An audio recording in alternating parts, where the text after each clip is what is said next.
Hey everyone, Decav13 here, and welcome back to some more Let's Play Fate Hollow Ataraxia.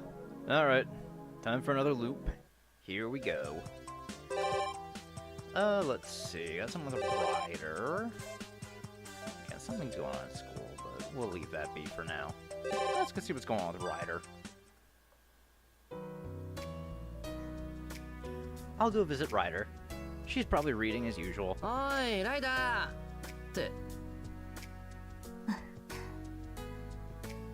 Oh, great timing. Are you free right now? Just as I'm about to ask her that, she slipped right by me. As if she has something to do, she walks by rapidly. Oh well, so much for that. Maybe I'll just drink some tea by myself. はい。本日の予約ですが。いえ。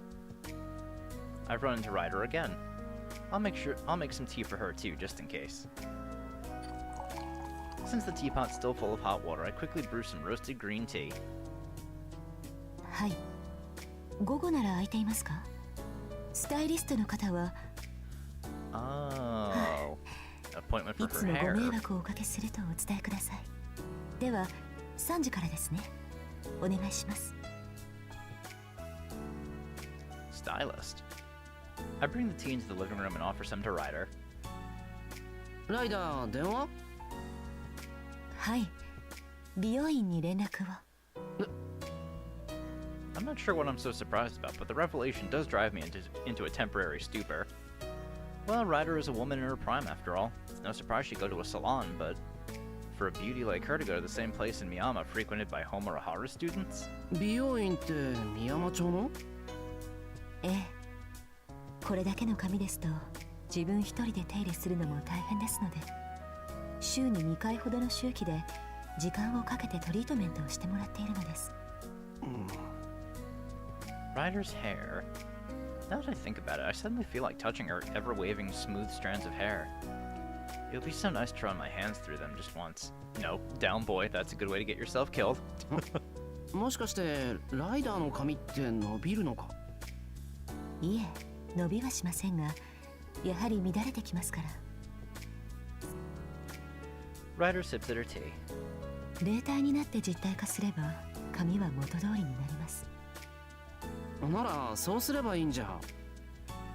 髪程度の問題でさくらに負担をかけたくはありません。ですので、本当に面倒ですが、髪の手入れは自分で解決しなくてはなりません。正直、乱れたままだと私も機嫌が悪くなりますから。そっか。いろいろ大変なんだな、女の人って。そう言っていただけるのはありがたいのですが、白、気にかけるのでしたら、私よりもさくらを優先してください。私は彼女のサーバントに過ぎませんから。さくらはあなたに気遣いされれば喜びます。私もそう言ってあなたたちを見ているのが嬉しい。そうか。頑張る。ええ。白には戦いより難しいでしょうが、尽力してください。打足ですが、そういうあなたを見るのも楽しいですから。She said something scary a little too easily. さくらには十分気を使うとしてだな。遠坂あたりはどうなんだろう。あいつも美容室に行ってるのかな。彼女には余計なお世話だと思います。That was quick. 誤解なきように。リンは努力を表さない性格です。美容の苦心を白に知られれば侮辱さ You れ know たと that 思うでしょう。 that's a fair point. ああ、なるほど。 A swan's feet is what they say. As for the remaining members of the women's squad, じゃあセイバーは？微妙ですね。私が行けと言えば喧嘩になりますが、白が言えば忠告と取るでしょう。 it is indeed quite difficult to predict how it would unfold. She would probably say something along the lines of, I like this hairstyle, or possibly other hairstyles do not fit me. で、藤姉はどうかな。Really, what would that be like? 喜ぶかもしれませんよ。はい。ですから喜ぶかもしれません。あまり化粧をする人柄ではありませんが、嫌いではないようですし。シローが美容室に行きたいと言えば、二つ返事で同行するのではないでしょうか。Wait, doesn't that imply that I would be the one going for a makeover and not Fujine? もしもの話はここまでにしておこう。で、ライダーはこれから？美容室は午後からです。それまでのんびりしています。And so she proceeds to set up camp in front of the TV. かくいう私はあまり好きではないのですが。She says softly. え？ Not fond of what? The beauty salon? なんでだ？生き慣れてるっぽいじゃないか。そうなのですが、鏡がありますから。あ。There are indeed a lot of mirrors in a hair salon. Ryder's true name is Medusa. Her tale includes a defeat with a mirror-like shield. Yeah, I guess that would do it. 伝説でいうところの鏡の盾だっけ？石化の魔眼を跳ね返したっていうのは。According to the Greek mythology, Medusa had her mystic eyes blocked by Perseus' shield, and was defeated by having her head cut off, or something like that. So does that mean... ライダー、髪切るときってメガネを外すよな。そうなると鏡と向かい合うことになるけど、ライダー石化しないのか？しません。鏡を見たところで私は石化しませんから。ペルセウスは鏡に映った風景を頼りにして私と戦ったのです。ああ、なるほど。Perseus' shield did not reflect the mystic eyes. He merely made them ineffective by avoiding eye contact. でもそれだとなんで鏡が苦手なんだ？別に鏡に倒されたってわけでもないんだし、嫌うのはわかるけど苦手っていうのは行き過ぎじゃないか？それがそうでもないのです。女神の盾は魔眼は封じられずとも、私を倒したのは確かに鏡なのですから。It's a mystery. Looks like there are some plot holes in the mythology regarding Medusa. 聞きたいですか、シロ？え？ああ、いや、そりゃ興味はあるけど。どうしても聞きたいですか？いや、どうしてもって言われると。After all, it's a story concerning Medusa's, no, Ryder's fall. I feel as if I shouldn't insist on it. あ、いや、話してくれるなら聞かせてほしいです。わかりました。あのような出来事は思い出したくないのですが、シローが聞きたいというのであればお話ししましょう。あれはこの体が怪物として成長しきった後、今の私とは違うけれど、その果てにあるある怪物の末路の話です。The peaceful morning air somehow feels a lot more ominous and impressive. I'm not sure if she's enjoying my frightened reaction or if it's just a foreshadowing technique. Ryder quietly begins the story of her past self's final moments. If that is so, then I shall bring back the head of the legendary monster Gorgon. The soon-to-be king of Tyrans, and the future king of Mycenae, Perseus, said this at a banquet. The warrior most favored by the gods in the Greek world. Perseus, the son of Zeus, king of the gods, on the day of the banquet, to prove his bravery and save his mother, he vowed to defeat the monster. The faraway solitary island was one of the places where those exiled by the gods lived. A hideous monster lurking at the end of the world. According to the rumors, it resided in the Titans' ruins, a place resembling the cunning evil of the Sirens and the chaotic disorder of the Chimeras. Once a glorious palace of the gods, there was not a trace of its former beauty left on the island. It was now a demonic realm the likes of which cannot be found elsewhere. The name of that sacred place is the Shapeless Isle. A place not even birds visit, a hell on earth. 5 noble phantasms were given to Perseus. A pair of winged sandals so he could fly through the air. A helmet that granted invisibility to its wearer. A bronze shield polished like a mirror, the gift of the goddess Athena. A snake hunter's scythe, Harpe. And finally a bag to contain the monster's head, Kibisis. No warrior in the history of Greece had ever been given this many noble phantasms. Perseus equipped himself to win and gathered as much information to aid him, a wealth of trustworthy weapons and a strategy to utilize them. Although he had neither seen the foe nor ever set foot on the demon's lair, he had not a speck of fear. Until the day of the battle. Until the moment he descended to that dark palace. The island was drastically different from what he had heard before. The sun did not shine, the air was stale, and all living things melted away. A hell that did not permit the very existence of life. A dark palace stained with blood. A place that would trick one into thinking that his time had already come and he had fallen into the afterlife. Although favored by the gods, Perseus, who had yet to prove himself as a hero, could not bear the sight of it. Perseus ran deeper into the palace as if he were escaping. His dreams of slaying the monster gloriously were long gone. Any longing for fame had long since left his mind. He only wanted one thing: find the monster, take its head, and escape from the island as quickly as possible. The stale air was burning his skin, and his feet were slowly melting away where they had touched the ground.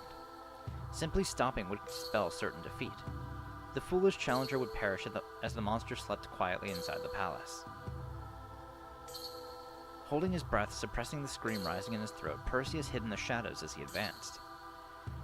The palace was enormous. No, it was excessively huge. Seemingly enchanted, it had no beginning and no end. This terrifying palace only revealed Perseus' own insignificance. Yes, it was not that the palace was grand. It was just that Perseus, shivering and alone, was like a tiny insect to its inhabitant. And so, a few minutes, no hours later, the mirrored shield warned Perseus.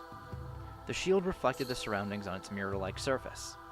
A detector of sorts, the shield shows the Dark Palace's layout, as well as Perseus' own heartbeat, and the heartbeat of a nearby monster, fast approaching. The view distorted. A grotesque creature emerged from the darkness, yet one cannot stare at it directly. Perseus used self-suggestion to force himself to look at nothing but the shield until the very end. It was already too late to back away. A fight was inevitable. Seconds later, Perseus flew through the air and issued his challenge to the monster. And then, he suddenly realized that something about the legend was off. This place was inhabited by 3 beautiful sisters, but the shield showed only 2 heartbeats, his and the monster's in front of him. Then, the heartbeats of the petrifying Snake Princess's 2 sisters. Just where could they have disappeared to? A gigantic something came, pulverizing the forest of stone statues in its way. That was the Gorgon, the monster Perseus sensed. Perseus threw a volley of curses. "You damn gods, what use is this glory you promised me?" There was no victory to be found in this fight from the beginning. The monster has already matured, nearly matured enough to be called an evil god. On this impossible mission, the cleverest of noble phantasms were nothing but life-saving equipment at best. It was not unlike a ship caught in a storm. I was trying to remember the name of her noble phantasm. Pandemonium Status. That's what this is. I said that's why I remembered where this scenery was from. It's from Gorgon's Noble Phantasm. See, I can remember things if I think. Anyway, it was not unlike a ship caught in a storm. Being toyed with by the raging waves, Perseus was struggling only to survive. There was no way to win, no weapons to defeat the enemy. A battle of attrition. It may have been possible for a true hero, but Perseus, who had hoped to become one through his victory here, had no means to destroy the Gorgon. Perseus, who still possesses the nature of a human. The only way he could slay the Gorgon would be. Perseus continued to avoid fatal hits using his winged sandals, escaping the petrifying glares and dodging the blows from the monster's arms. But that was all he could do. The monster did not feel threatened by this new offering. It was no more than a mere nuisance. Finally having enough of the fighting, it opened up its own palace. Breaker Gorgon. A great magical barrier, a complement to the blood fort that enveloped the shapeless isle. Just as the blood fort envelops the world, the Temple of Darkness sealed it. The person caught inside would have his consciousness imprisoned within the mind of Gorgon, and would be rid of any abilities he might have had in the outside world. The Temple of Darkness, unlike the Mystic Eyes, only needed a steady supply of magical energy from the Gorgon to draw one in. Perseus had no way to avoid it. It had total control over him. The monster, without even focusing on the fight, could. And the only way to fell the monster is to let it encage itself. Kibisis, the bag that is said to have carried Medusa's head. In an instant it swelled up, turned inside out, and swallowed Perseus whole. The concepts of the world inverted. The inside of the bag became outside, and the outside became inside. Now what was inside wasn't the bag's contents, but in fact, the outside. The Gorgon's Temple of Darkness was aimed inside itself. That prison became a mirror that reflected the Gorgon, who was outside the bag. The monster's movement stopped. Trapped in the Temple of Darkness created by itself, startled by a nightmare of its inner wounds, the Gorgon suffered as Medusa. A nightmare beyond all nightmares. The monster despaired at the reflection in the mirror of its own self from the time when it still had a sense of self-awareness. And then there came the one counterattack. Immortality subverting Harpe sliced through the neck of the completely paralyzed snake princess. The invincible monster became Medusa again due to its own heart and, as if waking up from a dream, was struck down all too quickly. Oh shit.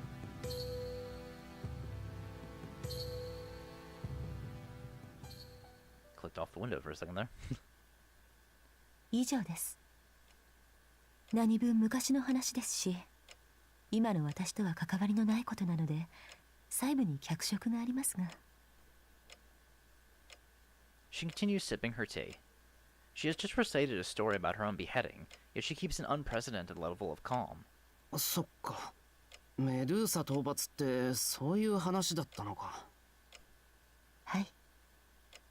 あれ以来自分の姿を見ることが私のトラウマとなりました。鏡が苦手なのは言うまでもないでしょう。なるほど。別に見てもダメージは受けないけど、精神的によろしくないと。そういうことです。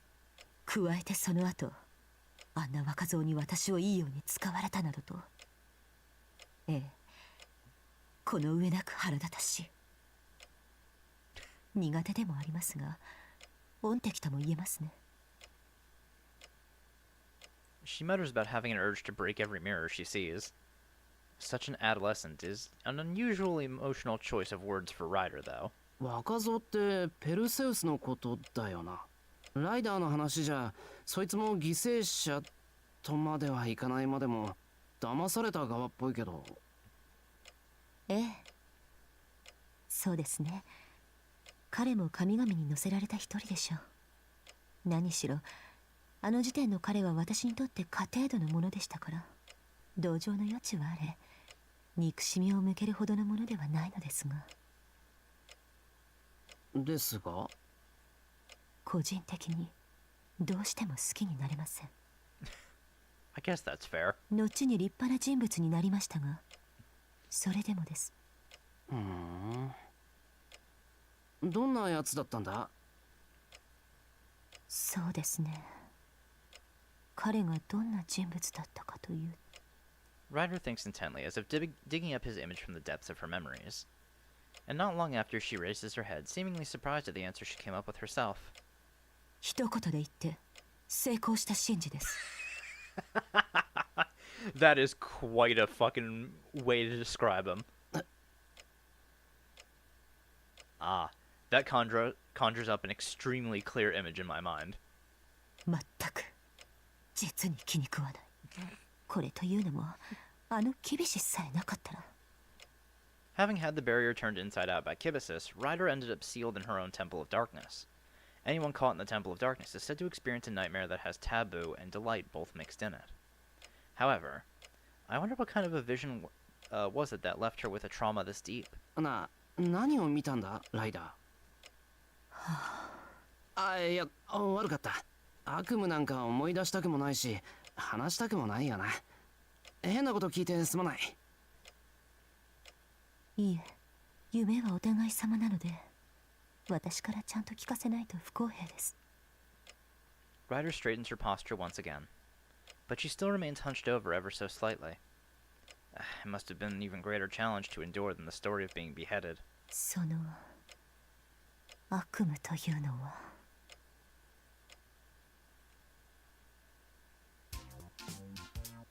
メデューサ、出ていらっしゃい。メデューサ。 Those are sisters.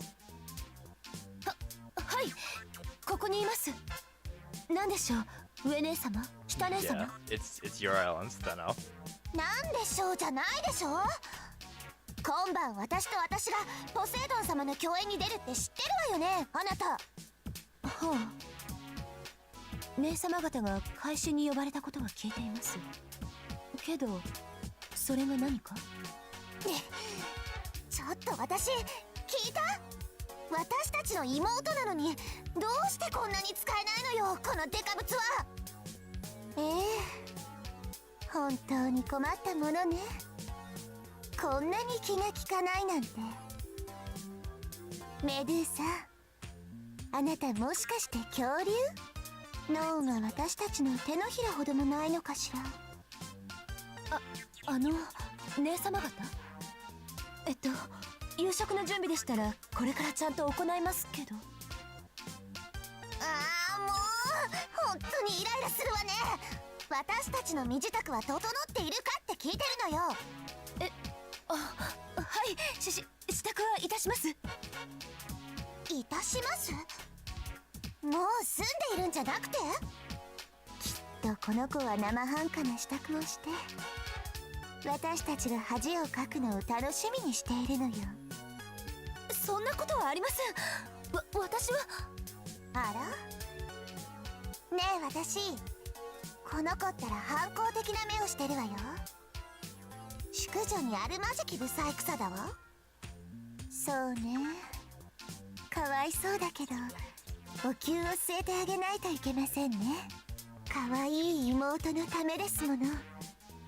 少しやりすぎに見えてしまうかもしれないけど、心を鬼にして強制してあげないと。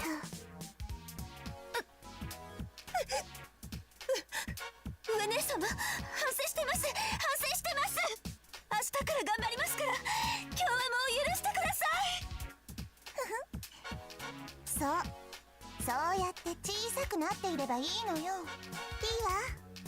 わ、もうじき楽しい宴だし今日は許してあげる。さあメドゥーサ、私たちのドレス。何でしょうか、下姉様。何のつもりよこれ。信じられない。私には衣装が3つあるように見えるのだけど。内緒にしていたんですが、実は私も招待状ですね。ありえない。こんなものはこうよ。ね姉様、どうしてできたばっかりのフリフリドレスの鱗おろしとかするんですか。私ったら本当に容赦がないんだから、かわいそうに。これじゃあもうメドゥーサは宴には出られないでしょうに。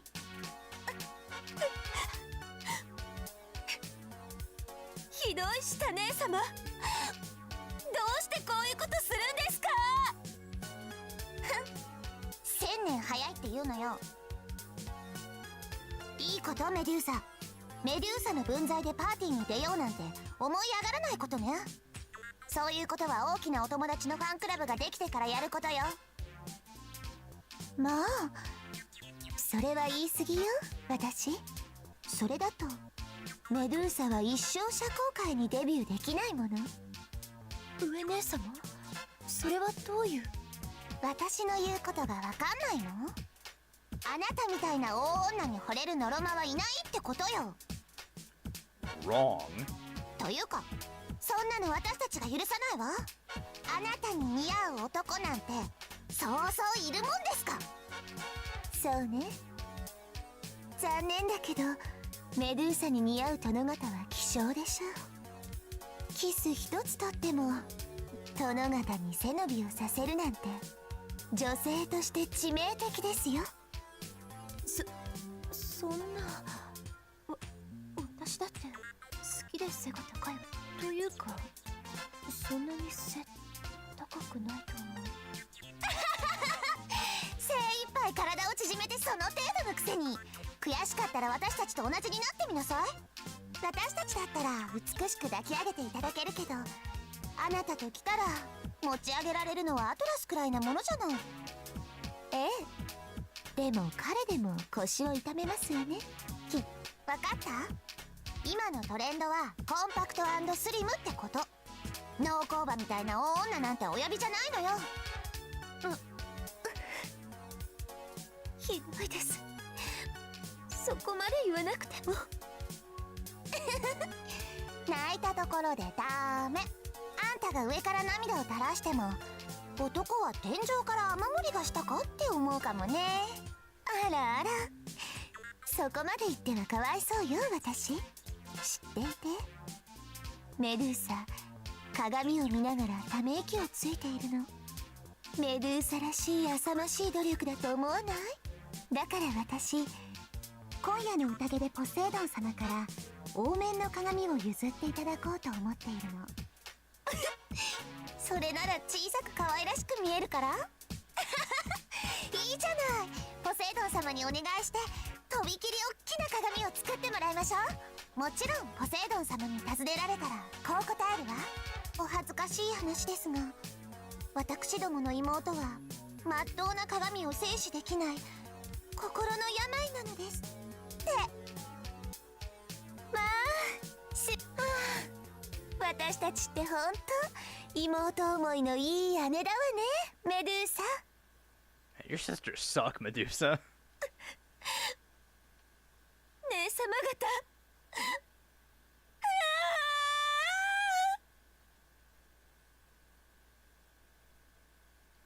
She really is a good fit as a servant for Sakura, though. And so, several minutes have passed since Ryder closed her eyes.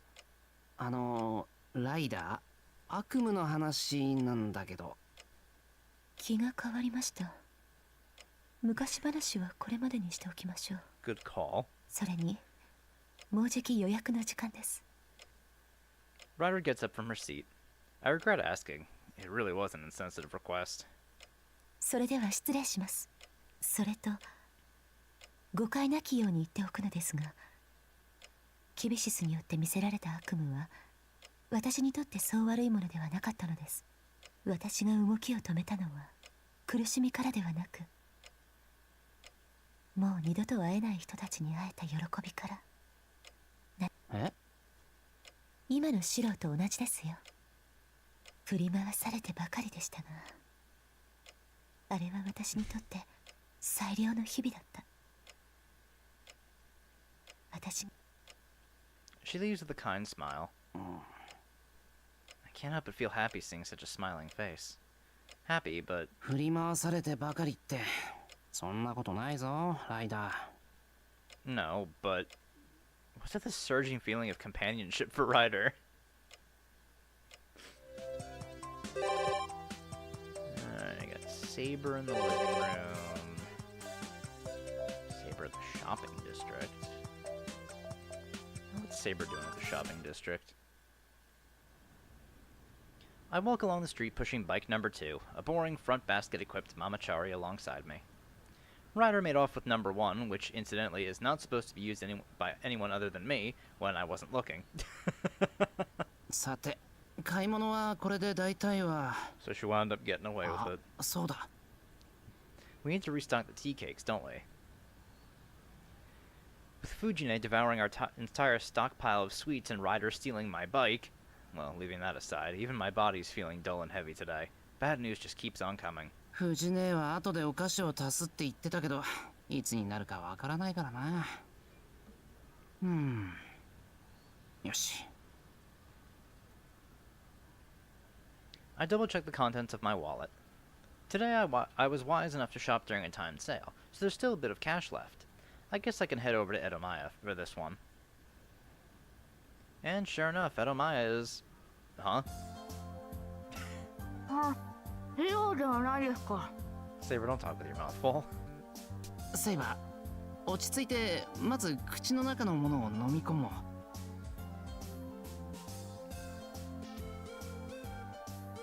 う。No, this is rare. Saber, who naturally attracts attention, seldom goes out to eat sweets. シロ、夕食の買い物ですか？そう、セイバーも珍しいな。商店街に一人で買い物に来るのも。When Saber goes shopping, I give her the wallet, but I'm pretty sure that was not the case today. Where'd she get the cash? あ、これはですね。とりあえず俺も江戸前屋に買い物があるから温かいうちに食べちゃってくれ。I get some obanyaki at the counter, well, one for everyone in the household. 先に一人だけでいただいてしまってすみません。ね、あれはセイバーの分だろ。って財布渡してなかったけど大丈夫だったのか？はい、大河にいくらかいただきました。藤姉が？へえ、お小遣いとは気前のいい話だ。Wasn't the last payday quite a long time ago? ええ、家で会った大河はいつになく上機嫌でした。これでおやつを外で食べてきてねと。Ah, so that's how it was? シロ、顔色が悪いのですが、どうかしたのでしょうか？いや、なんでもない。そうか、藤姉か。In other words, here's what probably transpired. First, Fujine discovered our secret rainy day stash of snacks, descending upon it like a hungry wolf on a flock of sheep. Then, her spirits improving significantly due to her full stomach, she decides to give Saber some spending cash to spread the love. Finally, Saber will be completely baffled when me and Sakura try to wring it from Fujine. Noticing the worried look I'm getting from my side, I wave my hand to dismiss her concerns. 大河がどうかしたのですか？いや、至っていつも通りの藤姉だ。しかし、そういえば俺は小遣いもらったことないな。I think back to those times. My old man was still stubbornly attached to me as a kid, and Fujine got attached to the two of us. We played together, or rather she played with me, the same way she would with a toy, but I never got any spending money out of it. そうなのですか？昔から藤姉は懐周りはピーピー言ってたからな。食についてもあんまり変わってない気がす。ん？ Saber suddenly freezes. I turn to see what she's looking at. Soon it'll be Chinese steamed bun season.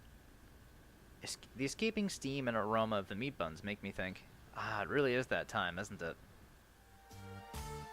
Saber reaches into her pocket. I can hear the coins clinking around. 少々足りませんか？いえ、今日は大判焼きで満足しましょう。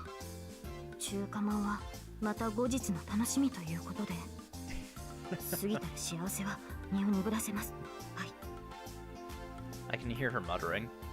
There's no need to get anxious about it. She could just ask me. 肉まんが気になるか、セイバー？いえ、そんなことはないのですよ。これ以上完食をいただいては夕食に差し障りが。I highly doubt that. 大丈夫。食べきれなかったら半分もらうから。こっちの懐はまだ余裕があるし、遠慮はいらないぞ。My wallet won't complain just because of one or two buns. I have Saber hold the bike while I get in line. はあ、これが肉まんなのですね。白。Saber's holding the bun, blowing off the steam. 藤姉に感謝しなくちゃな。I wouldn't have gotten to see Saber like this if Fujine wasn't so capricious. 生地の中に閉じ込められた肉汁の旨味が。Stuffing her cheeks with food, Saber nods with satisfaction. I can't make this at home, after all. You need some kind of steamer for that, and a knack for kneading that kind of dough. さて、それじゃあ戻るか、セイバー。申し上げにくいのですが。Saber fidgets while standing there. She's still looking at the steamer. あそこに入っているあんまんというものも気になるのですが、どのようなものなのでしょうか？ Maybe next time, Saber. オーケー。こうなったらとことん付き合う。 My wallet can still withstand 2 or 3 steam buns. Is what I'd like to believe, but with all the original pizza, curry, and special shark fin varieties, if Saber starts getting carried away, I'll have to reconsider. 良いところにいました。シロもセイバーも。 Hey, thief! ライダー。 Ryder suddenly appears, turning around on the Emir residence's bike number 1. She manages to drift, locking up the brakes. She did hijack the bike, but seeing how much she's getting out of it, I might have lost the motivation to complain. 何事ですか、ライダー。 Ah, Saber, near your mouth. Ryder has to be staring at it. That's definitely not majestic. 肉まんを食べていましたね。食べかすがついていますよ。いえ、それよりもいきなり呼び止めたのはどういうつもりですか。 Having been caught in an embarrassing situation, Saber's response is to pick a fight. This might be bad. Ryder's coming over to respond to the challenge. 突然あのような運転で商店街の静寂を乱し、欲しいままに振る舞うあなたの所業には所詮ライダーとは荒れ狂うカンバのように騒がしいものなのですね。おや、そのようにセイバーに言われるとは心外ですね。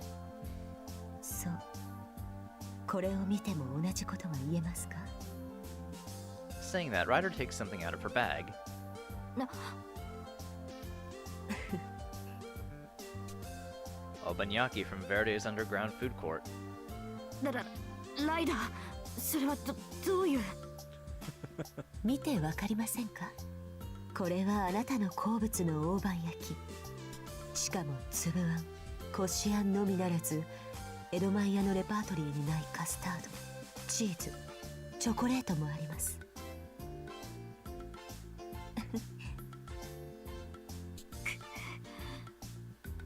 Saber looks troubled. She has to choose between submitting to General Ryder and receiving Obanyaki, or sticking to her original decision and remaining content with just being paste-filled buns.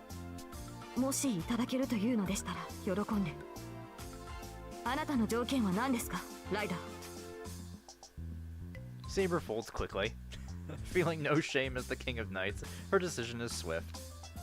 The Obanyaki is handed over. So what is Ryder going to make Saber do his payment? いえ、何も。え、これは一体どういう本か。 Saber. セイバー、そんなに急いで頬張らなくても大判焼きは逃げませんよ。 She starts eating them immediately. Maybe she really wanted to try the chocolate and custard flavors? セイバー、私は常々同じ屋根の下で暮らす者同士、 Oh, is this 顔を合 her わせ trying る to なり make 喧嘩を売 nice? り合うようなわだかまりはよろしく Good ない on と you, 思っていました。ですので、これを機にあなたと仲良くやっていこうと思い、まずは挨拶代わりに。 Agreed, Saber tells Ryder with her nod. How do I put it? It's the kind of thing you'd expect from a mature older sister. On the other hand, Saber seems ashamed of herself. She's already surrendered to the Obanyaki's flavor. I mean, having been shown the true meaning of tolerance, she is reflecting on her actions. シロ、あなたは私を笑いますか。え、私は資料が足りませんでした。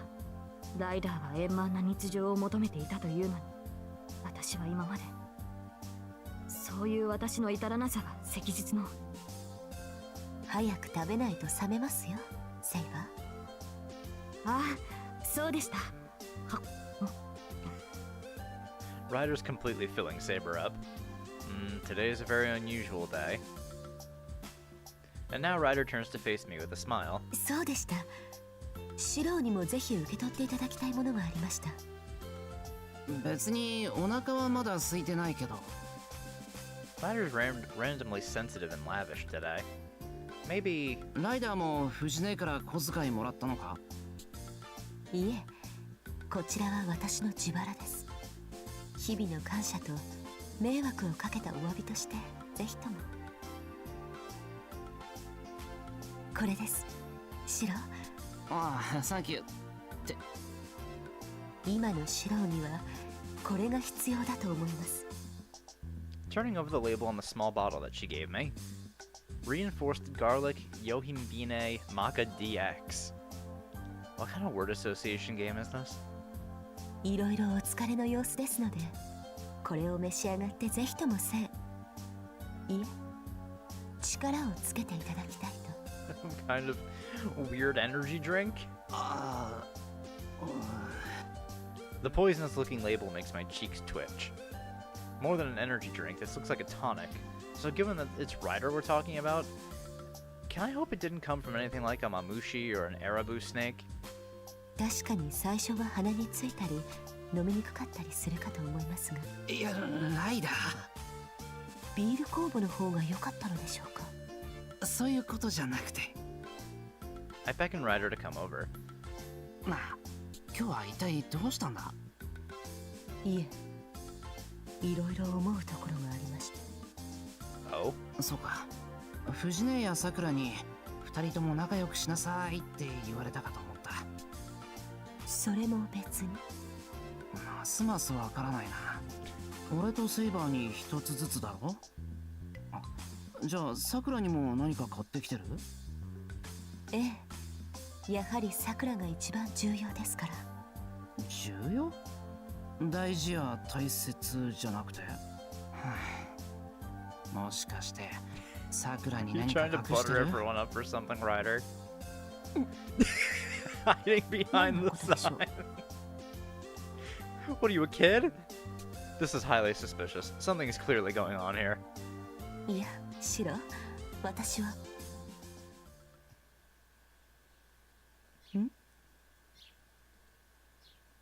つまみ食いですか、先輩？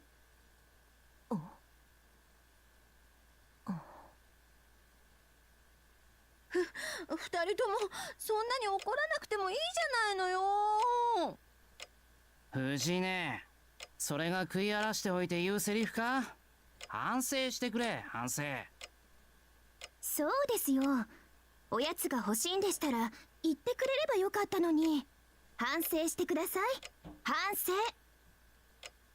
だってシロウの家のおやつにそんな他人行儀なのは嫌じゃない？欲しかったのは水いらずの食卓なのよ。シロウのものは私のものなのよ。ブーブー。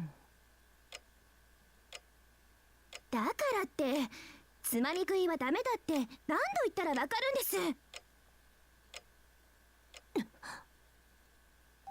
キャー、さくらちゃん怖っ。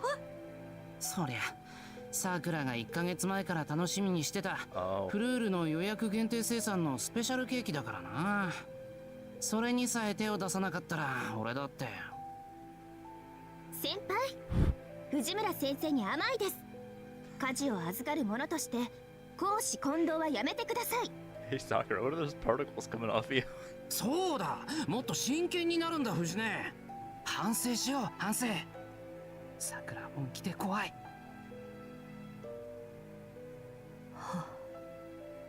Ryder. だからってつまみ食いはダメだって何度言ったらわかるんですか？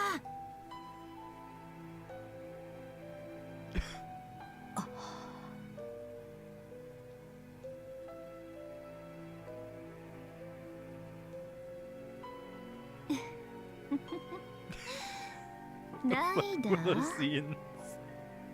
先輩の血をつまみ食いしてたわね。Oh?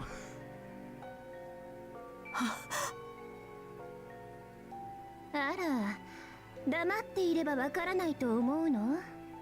藤村先生がおやつをつまみ食いするのは多めに見ても、あなたが先輩を盗み飲みするのは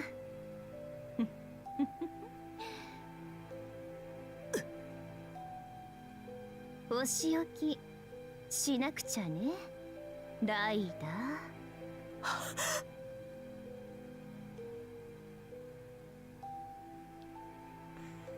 That's what she was doing? She was stealing Shiro's blood?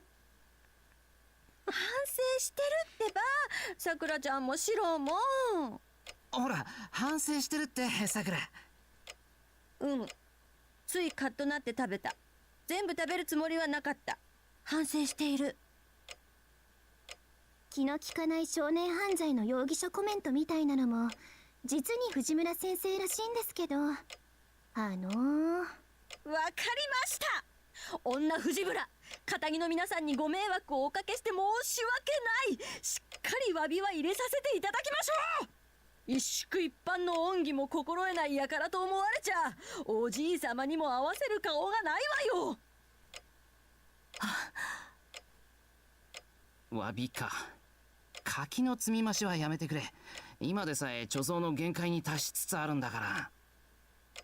でも藤村先生の謝罪の意思はちゃんと受け入れないといけませんよね、先輩。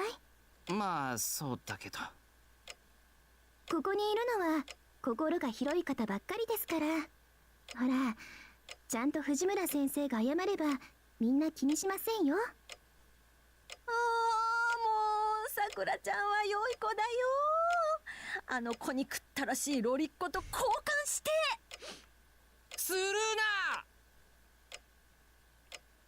な。なるほど。詫びですね。詫びを入れれば皆許してくれるのですね。さあ。Who knows? Yeah, who knows? 私は何も。Again, that's not convincing when you're hiding behind that flag, Ryder. そうライダーが言うのならいいけど。Ryder looks to be lost deep in thought. Just what happened exactly? とりあえずこれはありがたく飲ませてもらうから。ええ。貧血や精力減退の時にはぜひ。Oh, I wonder why he'd be feeling anemic. では、私はさくらに渡すものもありますので、お先に失礼します。Nimbly jumping on number one, Ryder. 言ってしまいますかね。喋るときには口の中を、あ、1号を乗っていかれっぱなしだ。いえ、どうしたのでしょうね。彼女は一体。ああ、ですがこのカスタード大判焼きはなかなかにまろやかで、まったりと口に広がる甘さが何とも言えず。Saber's still caught up in the aftertaste of her obanyaki. Oh well. I don't think it'll come out of my clumsy attempts to uncover the truth. じゃあ買い物も済んだから帰るか。お待ちください、シロ。No sooner than I raise my heel, she stops me. どうしたセイバまだ私はあんまんをいただいてます。Ryder, did she leave? 水臭いことを言いますね、セイバー。あんまんが食べたいのでしたら、そう私に言っていただければ。Oh man, she is desperate for this apology, huh? Well, I guess because she knows Saber would very much not like to hear that. Ryder speaks with a big smile on her face. She caught Saber totally off guard this time. If Saber had a tail, she'd be wagging it vigorously about now. 本当ですか？ええ。私とあなたの中ではありませんか。really, really 今ま buttering であ her な up. たを属性の違う勝手気ままな女だと思っていた自分が恥ずかしい。ありがたくいただきます。She's totally feeding her, isn't she? それではこちらも温かいうちに。もちろんです。もちろんです。は、They really look like close sisters now. They've stopped quarreling, if only for today. It'd make my life a whole lot easier if they were just stay like this. あんまん、シロもいかがですか？俺よりもセイバーに満足いくまで食べさせてやってくれ。あ、言うまでもないけど晩飯残したらダメだからな。もちろんです。食事は別腹ですから、シロ。I don't know about everyone, but okay.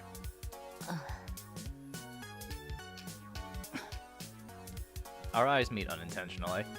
I'm pretty sure that's not how that saying goes, right? Saber. Oh man. Alright, doesn't look like anything's going on today, so I guess we'll just sleep.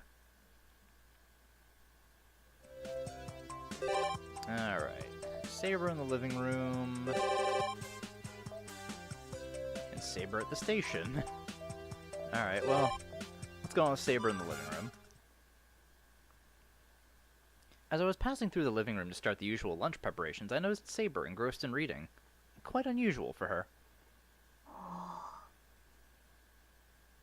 Having not noticed my presence just yet, she's leaning forward, her cat-like eyes wide open, staring intently at something on top of the table. While I'm sure I'm interested in the contents of the magazine now, I wouldn't want to interrupt. I'll just go straight to the kitchen. シロ、ちょうど良いところに。なんか用か? As I turn around, Saber finally peels her eyes off the page. The thing she presents in front of her chest is a large magazine with a colorful banner headline. That's a bit of a surprise. I imagine Saber would be more interested in serious magazines. シロ、このフォアグラというのはどのような味がするのですか? フォアグラ? ええ、そうです。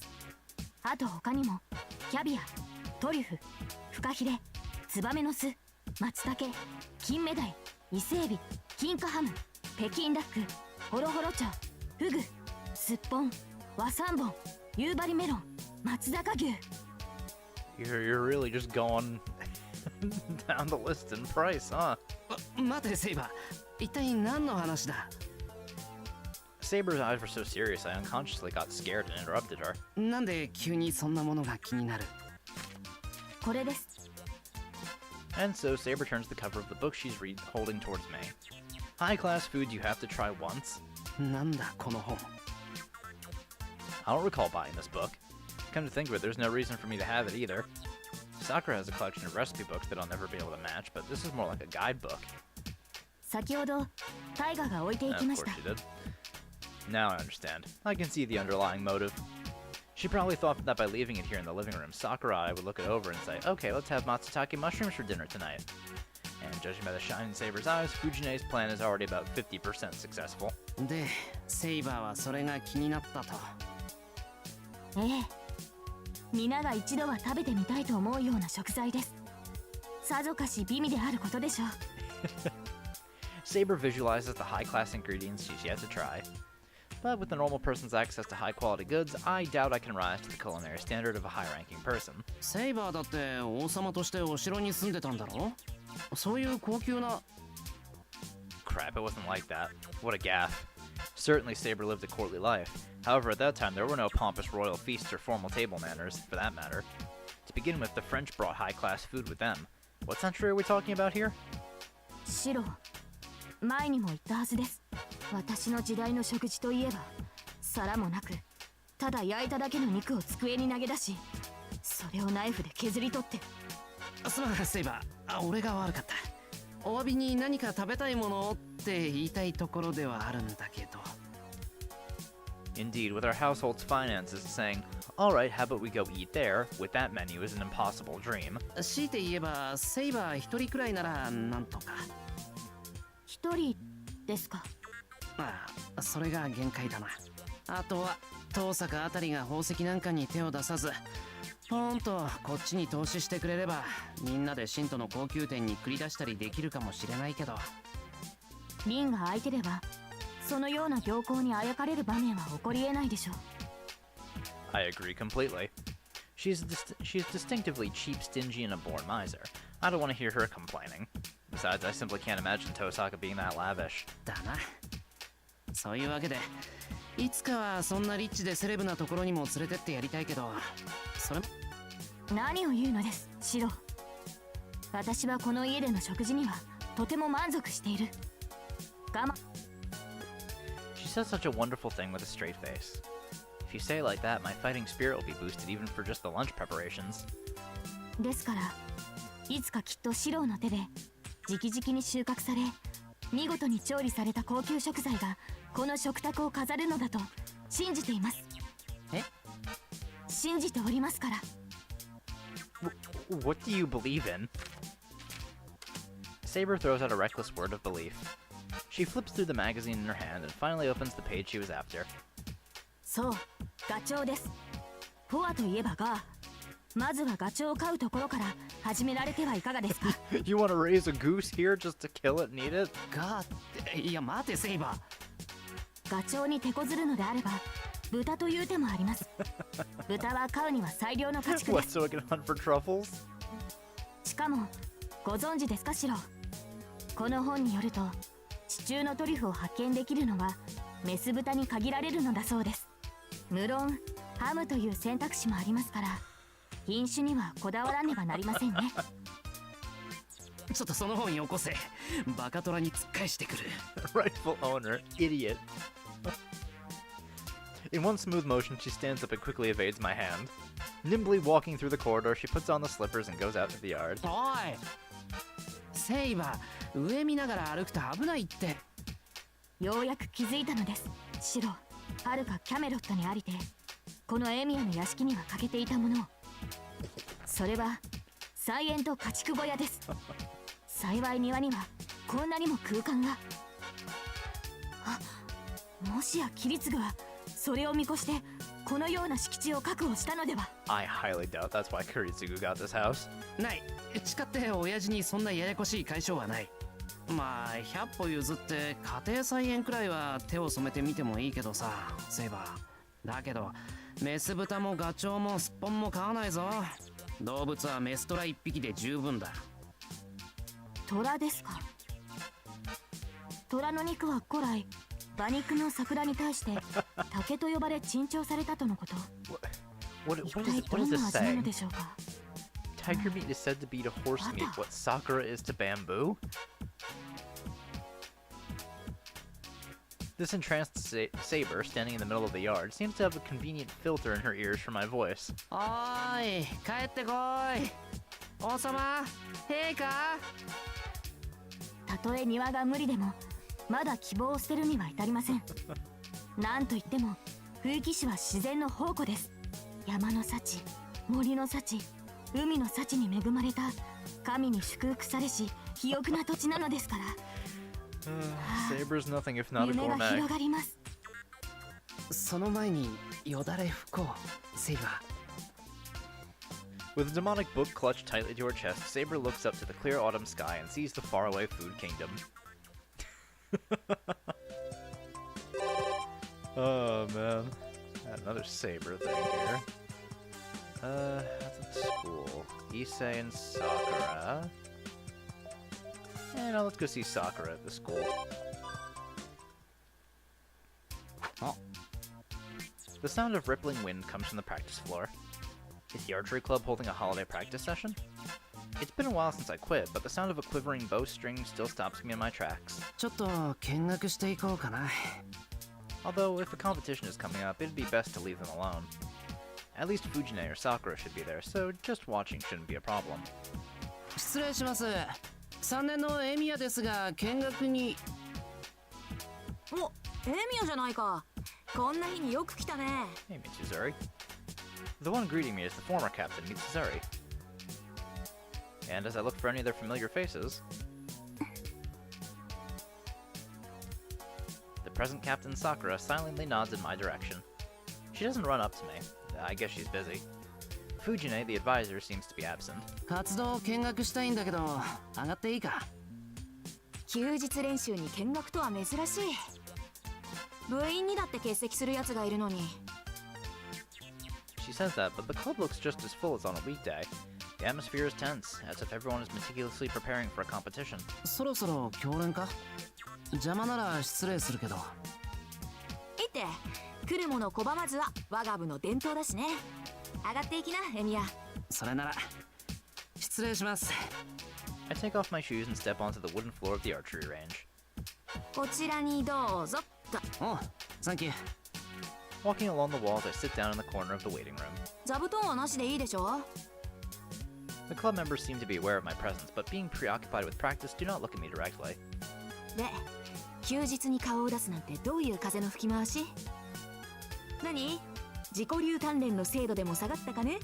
いや、本当に深い意味はない。単にフラッと寄っただけ。おやま、てっきりエミヤも弓を我慢できなくなって年貢の納め時にここへ訪ねてきたのかと思ったのに。それなら手ぶらで来ないよ。一応今でも弓も矢も手入れしているけどな。そう。まあ卒業までに一度はその気になってくれればいいか。あんたとは白黒つけないと目覚めが悪い。善処したいんだが、こればっかりはな。自分でもどうにもならないというか。That is, it's a question of principle. Similar to a mental trauma, unable to do what was simple before, I guess. まったくエミヤが鈍り切って弓道体操から仕込み直しにならなければいいんだけどさ。と I turn to see what she's been looking at, still maintaining her bitter smile. 山崎くん、離れの時に振り込みをしていますよ。はい。弓返りは手首で作るんじゃなくて、こう角身の動きを自然にすれば帰るから、無理に回さないで。はい、麻藤部長。藤木くんは打ち起こしが早すぎるかな。もうちょっと湯気が上がるみたいにって言ってわかります？なるほど、わかりました。大脇さんはもたれが起きてきてる。もっと落ち着いて。後で鏡前で確認するといいです。はい、部長。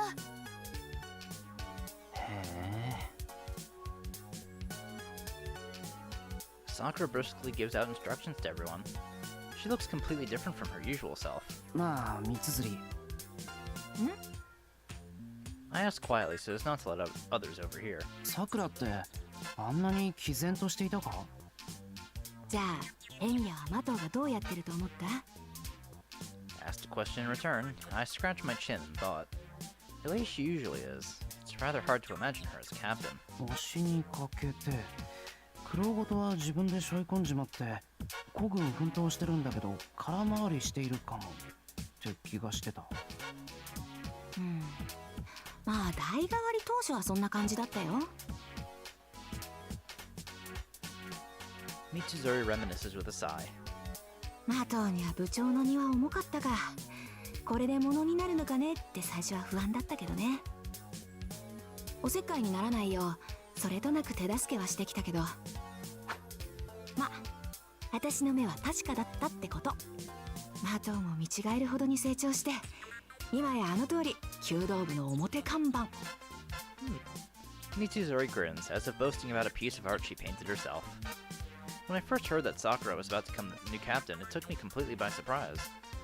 And while I might not get a chance to talk to her, seeing how busy she is, watching her become one fine captain makes me pleasantly surprised. 次は3年の立ち練です。と、私たちの番だね。そこで私の勇姿をたっぷりと拝んでな、エミヤ。Mitsuzuri stands up and heads toward the range. As I'm thinking to myself that her confidence is very well justified. ああ、さくら。休日にわざわざ見学に来ていただきありがとうございます、エミヤ先輩。 She comes to the waiting room and greets me with a deep bow.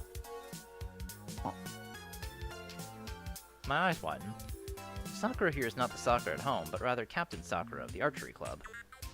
どうかなさいました、先輩。 I must have sat there dumbfounded for quite a while as she asks in a quiet voice. 私何かおかしなことを言いましたか？いや何も。さくらが礼儀正しく挨拶をしたってのにこっちが心の準備をしてなかった。いや感心した。さくら随分と部長が板についてるんだな。そうですか？私がですか？さくらが弓道部の部長っていうからには最初の頃は随分と三辻先輩方に助けていただきました。おかげで少しはしっかりしたでしょうか。先輩にそう言ってもらえるなんて。麻藤部長、お願いします。 As we're speaking, someone calls Sakura from the range. That voice. Ah, it's Mitsuzuri's little brother. Looks like he's glaring this way. Oh, he's probably jealous. すみません、1年の子たちが。いいって部長の仕事の方が大事だ。I see Sakura off. The moment she stands up, her expression changes to that of the club captain. I return the quiet bow she gives me on the way out. the quiet bow she gives me on the way out. エミヤ先輩 On her way to the Makiwara, Sakura looks back. なんだ？ここではお話がしにくいので練習が終わったら帰りをご一緒しませんか？もし先輩に残っていただけるのでしたらですが。了解。終わるまで待ってるからしっかり部長業を務めてくれ。はい、それでは先輩また。 Sakura's changed a lot. When she came to our house, she was a girl that always cast her eyes downward and never smiled. It's all thanks to Fujine that she's become so bright. 俺だって藤姉がいなかったら。 I was still just a kid when I took over Kiritsugu's house, and we used to fight a lot. But above all, it was Fujine who cheered me up the most. The fact that Sakura was able to become such a fine captain is probably due to Fujine's influence after all. Like a deity of good fortune, looks like Fujine is someone our house cannot go on without. はーい、みんなこんにちは。藤村先生チャンス。いや、死ぬほど練習に励んでるか？おいやー、元部員のシロウまで揃っちゃってまあ。遊びに来たの？ She hasn't changed one bit. A bundle of light and joy that will shine until the destruction of the world, everyone's advisor and idol, Fujimura Taiga makes her appearance. 藤村先生、こんにちは。お邪魔しています。まあまあゆっくりしたまえ、エミヤくん。おもてなしのお茶も出なくて恐縮だけど。ねえ、大会に向けて励んでいるところにそんな。おーい、誰かお茶持ってきてくんないかな？単に自分がお茶を飲みたかったのか。That's right, Na's the archery club advisor herself. There's not an inkling of leadership that could set an example for Sakura. She's just like the Fujine we know at home. 遠慮しときます。それより。もしかしてシロったら家の中にあんなに可愛い子たちを揃えておいてまだうちの粒揃いの美人さんたちまで拝みに来たのかにゃー。 Oh boy. まさか一番のお目当てはこのお姉ちゃん？ I mean, maybe deep down underneath the seemingly careless exterior, there is a strict policy that Sakura managed to scoop out. Could that really be it? うんうん。シロがまだこんなだった頃に初めて拝んだ私の剣道着姿が憧れの原風景だから袴姿の女の子にはドキドキす She's るの？ really just going on, huh? するの？するのね。いやー、逃げてー！一連の女の子たちはみんな逃げてー！藤村先生 Was that Sakura? A thundering voice echoes throughout the range. さくらちゃん。Oh boy. 藤村先生ここは神聖な道場です。男女がどうこうという不純なお話は慎んでいただきたいのですが。 Fucking give her the business, Sakura. それに先生は聖職者であることもご自覚ください。元部員とはいえ見学者のエミヤ先輩にあまり砕けた態度を取られますと部員たちに示しがつきません。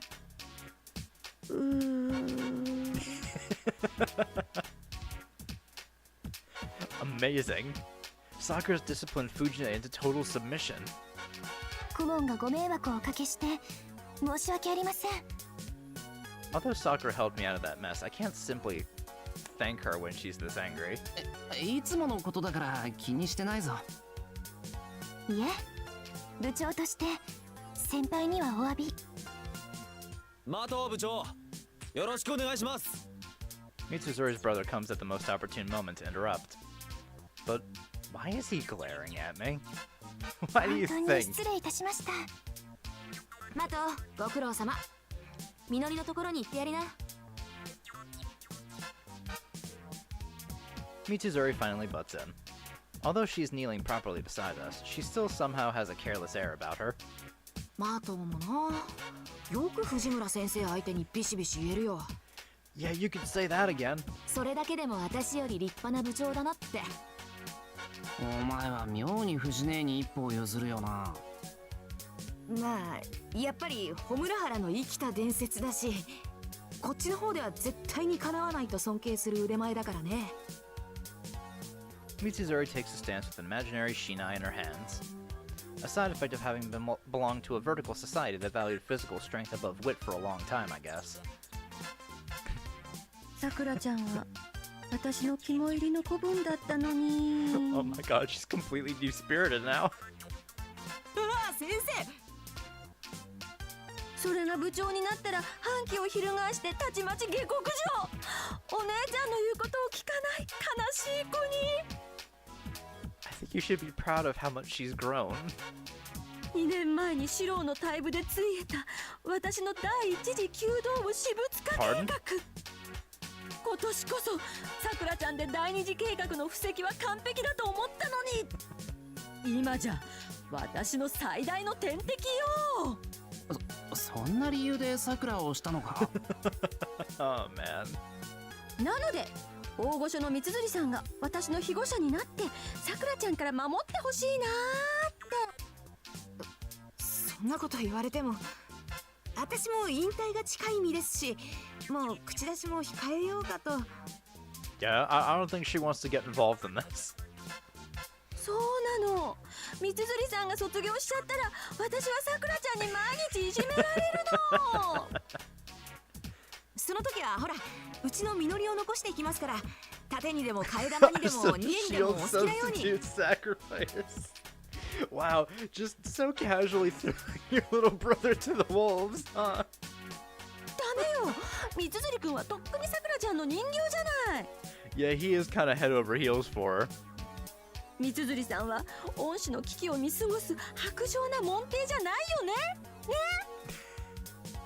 ああ、それはまあ。負けるな三辻。エミや、この先の弓道部の趨勢はお前が握ってるんだ。そうだ、お前が卒業までに私と変わってくれたら。 No. そんな理由で2年間俺を説得してたのか？いや、それだけじゃないけどね。 Who are you asking? Are you trying to convince yourself? 藤村先生、あう、大会前の大事な時期に顧問がそんなことでは。三辻先輩も神聖な道場で何をされてるんですか？私は何もしてない。それにマト、部長ならちゃんと顧問の手綱を握っておきなさいっていつも言ってるでしょ。それは確かに。待て、それは本当に部長の職務なのか？ I really don't think it does. いつになったらお前の卵の殻は破れるんだ。いい加減ひよっこ気分から抜けろ。はい、申し訳ありません。いいぞー、いけいけあやこちゃん。ふざけないでください。それもこれも元はといえば藤村先生がだらしないせいです。やぼー、さくらちゃん怖い。その調子だ。いつまでも3年に頼るんじゃないよ。助けて三辻さん。死の危機を見過ごすのが三辻さんの武道精神なの？この薄情者。 でも弓道の精神性は無我ですから。先生、三辻先輩に振るなんて卑怯です。これは私の手を煩わせないで、藤村先生。This club's a fucking disaster. 私を一人にしないで、三辻さん。私を自由にさせてくれ、マト部長。 And so before I knew it, a power relationship not unlike a rock, paper, scissors game had been established. いろいろとお忙しいようなので、俺はこれで。はい、先輩。では今度こそまた後ほど。エミや、藤村先生も連れ帰ってくれ。Necessary, come on. シロー、素直だったさくらちゃんを返して。藤村先生。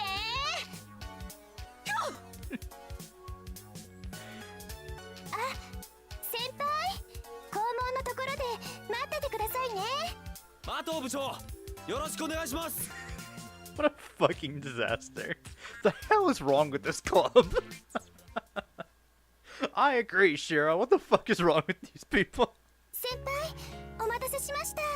Hey, Sakura. The ribbon in her hair flutters in the wind like a feather. Sakura comes trotting up to me like a baby bird that's found its mother. 怪我した子の手当てをしてたら時間かかっちゃいまして。そっか、部長も大変だな。 Yeah, she's got a lot on her plate. I didn't think she'd take her new role as captain of the archery club this seriously. It's as if a mask had been removed from her face. That's how I describe Sakura today. どうする？シントに寄ってくか？ If she wants to talk, we can take the long way there. よかったら宮山町の商店街に行きませんか？そこでいいのか？ Sakura draws the cell phone from her pocket to check the time. はい、今なら夕方のタイムセールに間に合います。そういうことか。なら喜んでいこう。 When you shop during a sale that attracts a lot of people, you somehow feel like you've gotten a better deal. Sakura nods enthusiastically, and with that, we hurry on our way.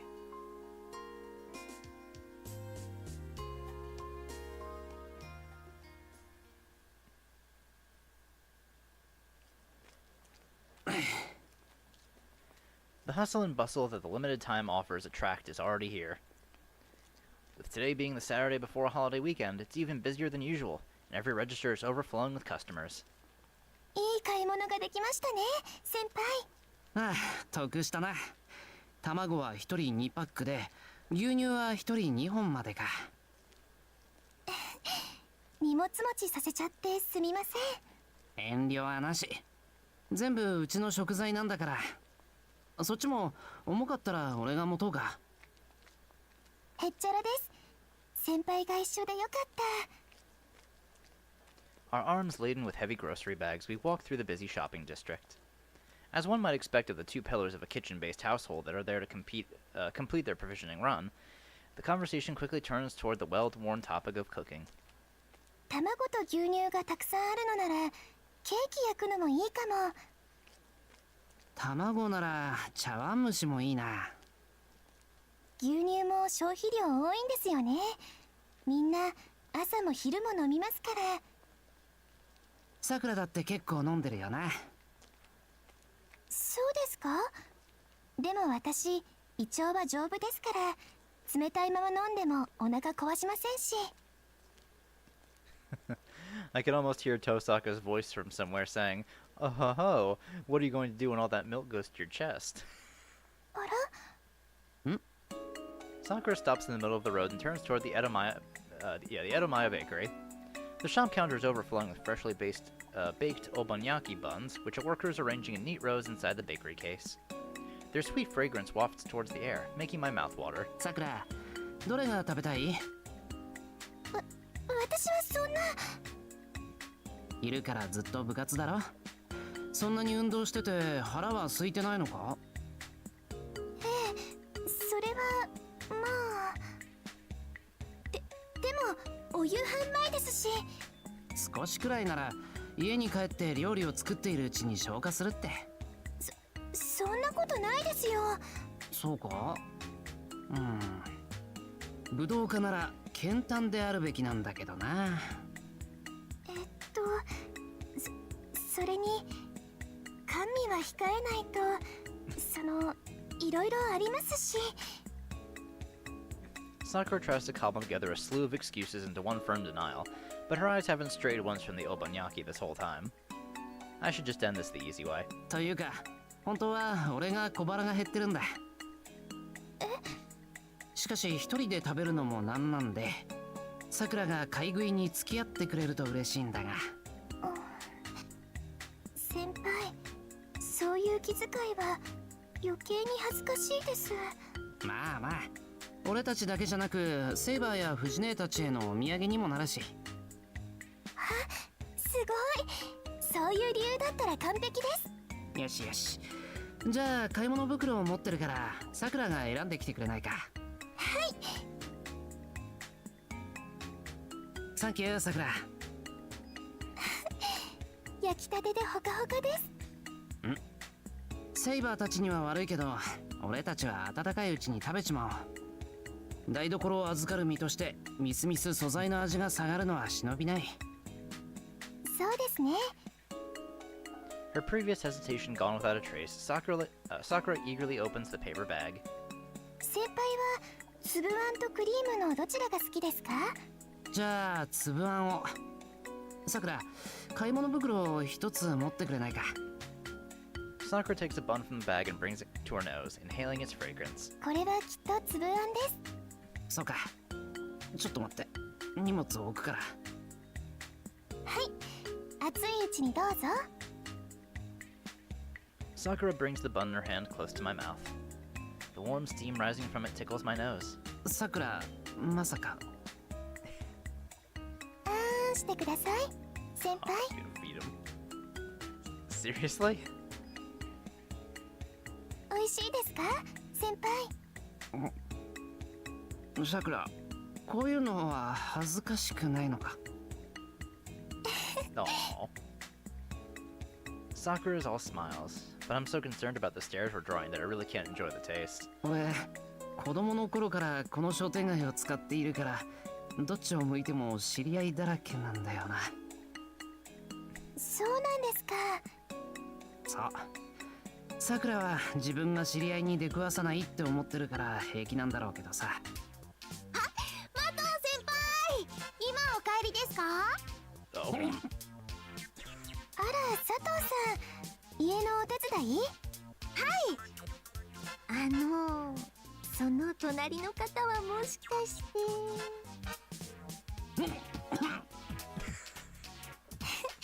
それは内緒。 Oh, wow. みつづりくんかわいそう。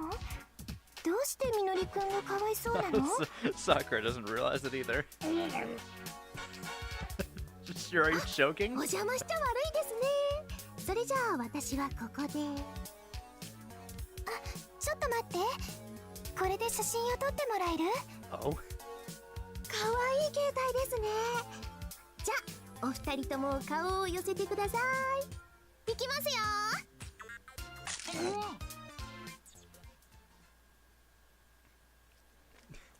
Sakura's junior leaves to continue her errand, but not before glancing back at us several times. 恥ずかしさで死ねそう。私も恥ずかしいですよ。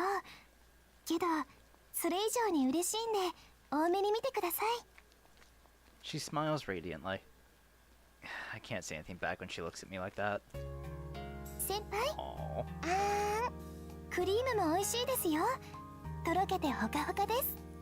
いや、俺はクリーム入りは邪道っぽくてどうも。ああ、それは食わず嫌いです。 The sweet, lilting tone of Sakura's voice makes me gulp in an entirely different way. Though she takes the prize for most level-headed member of our household, she can be unexpectedly frank when we're out on our own together like today. どうしたんです？いや、別に。弓道場でもびっくりしてましたよね。ああ、バカみたいな顔してただろ、俺。そんなことないですよ。今の弓道部は秋の大会に向けて真剣ですから、私も態度を崩せなくて、それで先輩を驚かせちゃったんですね。秋の大会か。そんな時期なんだよな。I still regret not being able to participate in any tournaments since I quit archery in the summer of my first year. 今年って誰が代表で出るんだ？あ、先輩も気になります？ 3 年は三辻先輩、工藤先輩、久米原先輩のお三方。お、そのメンバーなら鉄板だな。問題は三辻の村っ気ぐらいか。そして2年は伊垣くんと私、的尾さくらです。お、さくらも代表か。えらいえらい。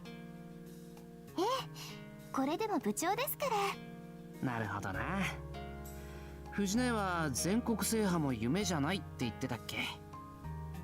藤村先生はその前向きですから。楽観的とも言うが。で、部長として自信のほどは？私の自信ですか？そうですね。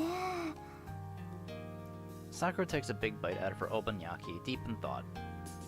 地区戦進出くらいならなんとか。大きく出たなさくら。全校集会で表彰されるときは縁談のさくらを下から見守ろう。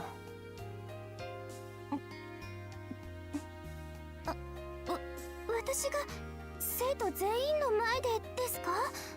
そりゃ部長なんだし。そういえば3年代表にシンジがいないけど、あいつはどうしたんだ？兄さんですか。ああ、去年の代表選手だろ？兄さんは3年だからって引退を決め込んでて、もう練習にも出てきてくれないんです。あれ、そうなのか、あいつ。Come to think of it, I haven't seen him at the archery range once since summer ended. たまにはどうですって誘うんですけど、兄さんたらあの調子で。 Yeah. She talks about Shinji with a faint smile. It wasn't too long ago that Sakura expressing her own opinion of Shinji so openly would have been unthinkable. 怒って手を挙げてないよな。いえ、そんな。三辻先輩からは手ぬるい、もっとビシビシ叱ってやれって煽られますけど、まだまだ先輩ほど強気にはなれません。 No, Sakura, I didn't mean from you. 大丈夫ですよ、先輩。兄さんも昔の兄さんじゃないですし、私も昔の私じゃありません。 Sakura smiles as she bites enthusiastically into the bun. Not a trace remains of the fear that once crippled her. Sakura tells me all about the archery club as we walk. About how surprised everyone was when she offered to do the cooking during training camp.